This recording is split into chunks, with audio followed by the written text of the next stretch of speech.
Ribuan pasukan pemukul TNI sudah masuk rimba Gunung Papua termasuk pasukan elit paling mematikan Kopassus.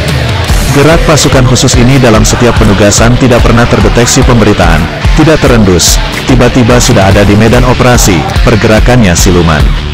Bisa saja Kopassus diterjunkan dari pesawat di titik tertentu kemudian bergerak cepat dan senyap lalu sergap. Apalagi uniform baru Kopassus benar-benar sesuai dengan hijau belantara rimba tropis. Sebuah kamuflase terbaik.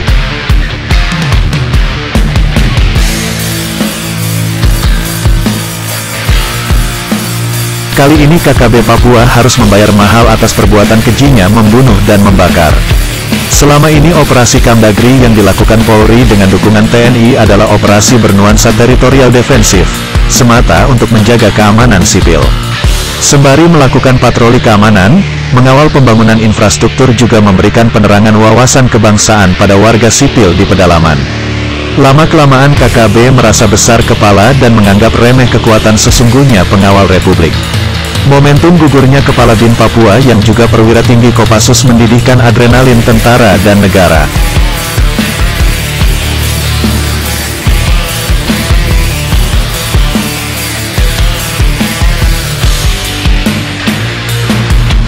Negara sejatinya adalah kehormatan dan harga diri tertinggi, maka melukai marwah negara dengan cara biadab adalah cara-cara teroris.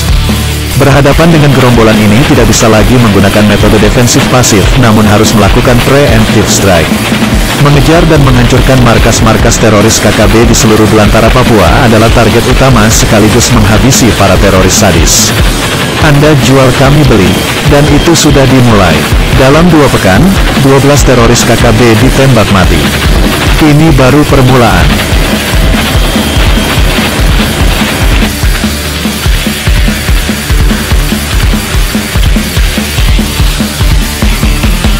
Pertarungan menghancurkan teroris KKB Papua tidak hanya berlaku di rimba belantara Papua tapi seharusnya juga di rimba maya alias media sosial.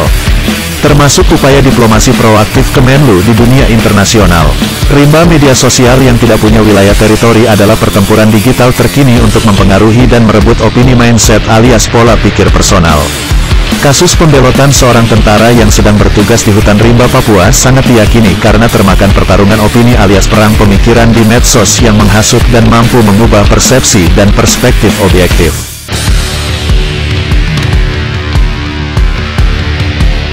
Medsos adalah ruang besar kebebasan eksistensi diri, penampilan personal termasuk publikasi olah pikir apakah itu based on fakta, kebenaran, pembenaran atau kebohongan. Yang terakhir ini semakin merajalela karena disertai bumbu penyedap yang pedas bernama ujaran kebencian. Pertarungan opini di medsos adalah drama yang pemenangnya adalah yang mampu merubah cara pandang mindset seseorang. Tidak peduli dengan apakah di dalamnya ada nilai kebenaran. Menghadapi teroris KKB Papua, kita sebagai anak bangsa pecinta NKRI harus bisa memukul mundur opini pembenaran dan hasutan yang beredar di medsos. Kita harus proaktif melakukan counter-attack terhadap opini-opini pembelokan fakta. Misalnya penembakan 3 teroris KKB beberapa waktu lalu yang dikatakan mereka sebagai warga sipil yang disiksa.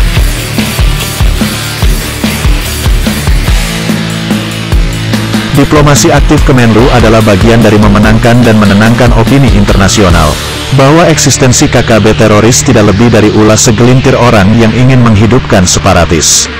Padahal Pepera 1969 sudah diakui PBB dan dunia internasional. Artinya semangat separatis yang didengungkan segelintir petualang politik sebenarnya tidak punya aspek legalitas dan kapabilitas apalagi klaim.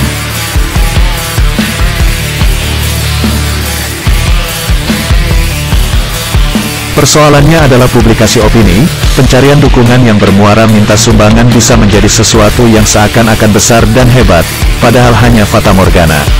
Di forum PBB diplomat kita benar-benar high profile dan menohok ketika berdebat di forum dunia itu, manakala ada negara di Pasifik Selatan yang ingin menyerang Indonesia soal Papua.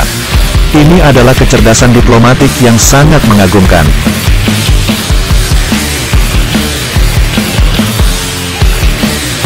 Organisasi teroris KKB harus dikunci mati. Tidak bisa tidak, lakukan operasi senyap, tak perlu ada publikasi luas soal pemberangkatan batalion-batalion TNI, termasuk suasana kontak senjata di medan operasi. Ini adalah operasi penumpasan atas nama harga diri NKRI, di wilayah NKRI, urusan dalam negeri NKRI. Pemberantasan teroris bernuansa separatis, lokasinya di hutan belantara, harus dihadapi dengan operasi pasukan khusus di garis depan bersama pasukan Raider. Sekali lagi ini momen yang tepat untuk menghancurkan KKB teroris Papua. Sekedar catatan 3 dekade lalu ketika ada negara lain yang coba-coba mencampuri urusan dalam negeri kita soal Papua, TNI AU mengerahkan 3 jet tempur F-5 Tiger dan mengeluarkan sonic bomb persis di wilayah border Papua PNG. Yang kebakaran jenggot Australia, lalu protes. Dan memang negeri tetangga selatan itu selalu begitu, usil dan suka menghasut. Soal Timur Timur adalah pelajaran sejarah yang tidak boleh dilupakan. Nah, sekarang dia sedang digebuk China lewat embargo impor batu bara dan lain-lain karena terlalu usil dan suka mendikte. Intinya kita harus berhati-hati dengan negeri kanguru itu.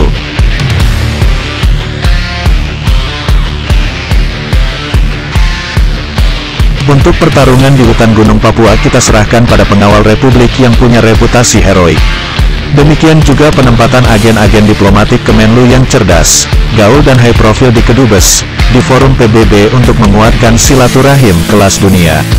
Nah, tugas kita sebagai netizen adalah bertarung di media sosial untuk memenangkan Ghostwall Fikir alias perang pemikiran alias pertempuran opini mindset soal Papua. Kita ada di posisi legal standing yang kuat, kita ada di posisi yang sah dan benar.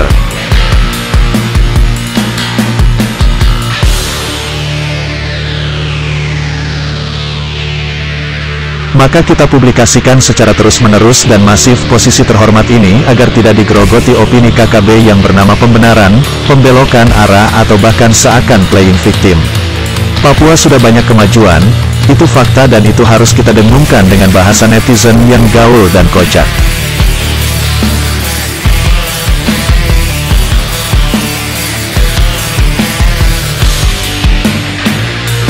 Bahasa seperti ini adalah bagian dari intervensi dan infiltrasi untuk pertarungan Ghostwall Fikir khususnya di kalangan kaum milenial. Papua adalah bagian utuh dari bingkai NKRI, tidak bisa diganggu-gugat dan sekarang saatnya kita kunci mati organisasi teroris KKB dari 3 front sekaligus, pertempuran real di hutan Papua, kecerdasan diplomatik dan pertarungan opini Ghostwall Fikir di media sosial.